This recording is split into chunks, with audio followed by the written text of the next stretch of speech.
Hello student, आज हम class 9th का चैप्टर 3 फैक्टराइजेशन ऑफ पॉलिनोमियल्स को पढ़ेंगे। इसमें दो टर्म हैं, एक है आपका पॉलिनोमियल्स, दूसरा है फैक्टराइजेशन। पॉलिनोमियल्स को हमने पिछली क्लास में पढ़ रखा है ना। तो पॉलिनोमियल्स क्या होते हैं ये सब कुछ हम पिछली क्लास में सीख चुके हैं। तो पॉलिनोमियल्स हमारा, मान लो कोई पॉलिनोमियल्स है हमारा पी एक्स, इसको हम क्या पढ़ेंगे, पॉलिनोमियल्स इन एक्स। इसी तरह से कोई दूसरा पॉलिनोमियल्स है हमारा, मान लो पी बाई, इसको क्या बोलेंगे, पॉलिनोमियल्स इन बाई। ठीक, तो सपोज कर लिया कि पॉलिनोमियल्स पी एक्स है ना, मान लिया हमारा है कोई x square minus 3x plus 2, यानी कि एक्स स्क्वायर के वेरिएबल, यानी एक्स के वेरिएबल में। ठीक, अब कोई अदर पॉलिनोमियल्स ले लिया हमने जी एक्स, सपोज किया ये हमारा जी एक्स है एक्स माइनस 2। इस पॉलिनोमियल्स पी एक्स की जो डिग्री है वो 2 है, और इस जो दूसरा पॉलिनोमियल्स हमने लिया है उसकी जो डिग्री है वो कितनी है, 1। अगर पॉलिनोमियल्स जी एक्स पी एक्स को डिवाइड कर देता है और रिमाइंडर हमारा 0 आता है, तो ये इसका क्या हो जाएगा, पी एक्स का, जी एक्स क्या हो जाएगा, पी एक्स का फैक्टर। ठीक, चलिए अब हम इसको देखेंगे, सॉल्व करेंगे। तो देखिए x minus 2 is equal to 0, X is equal to 2 है ना। x की वैल्यू हम इस पॉलिनोमियल्स में पुट कर देंगे। तो p2 इज इक्वल टू 2 का स्क्वायर माइनस 3 इंटू 2 प्लस 2 है ना। इसका हो गया 4 माइनस 6 प्लस 2 है ना। 6 माइनस 6 है ना, 6 से 6 कैंसिल हो गया और ये आ गया 0।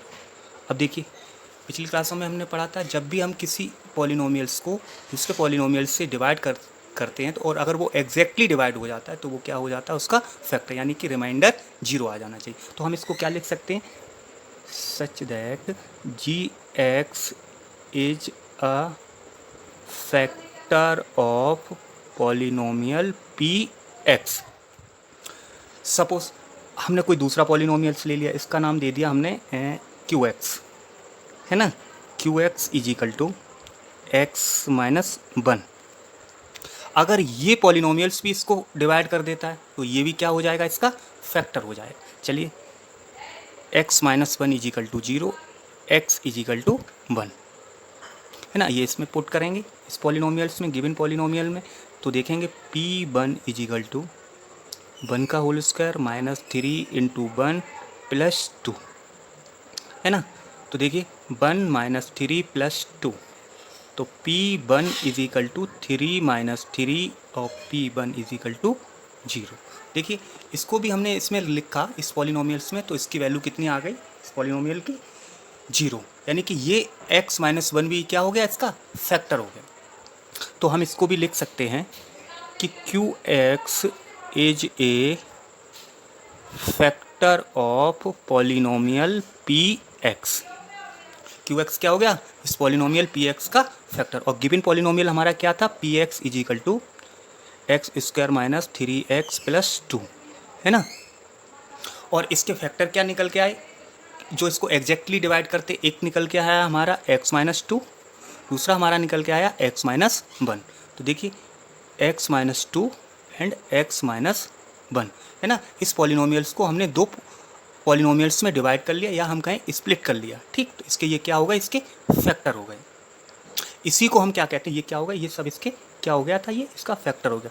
इसी को हम क्या कहते हैं, पॉलिनोमियल्स का फैक्टराइजेशन। ठीक है ना, this process is known as factorisation. ठीक, अब हम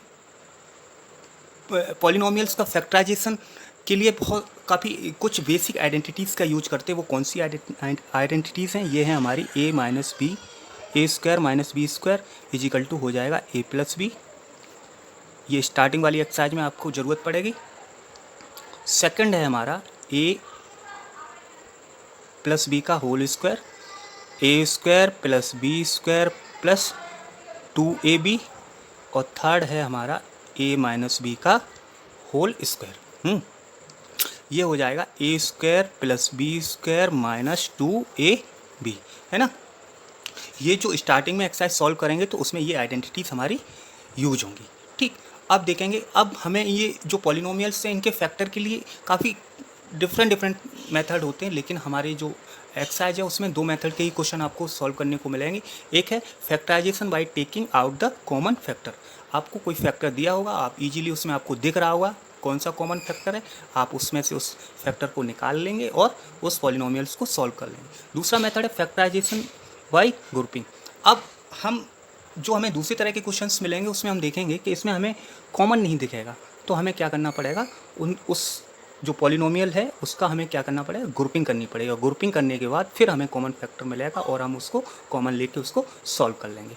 ठीक, तो इस तरह से अब हम जो एक्सरसाइज है, हमारी एक्सरसाइज के कुछ क्वेश्चंस हैं उनको उसमें हम जाके उनको सॉल्व करेंगे और इनको समझने की कोशिश करेंगे।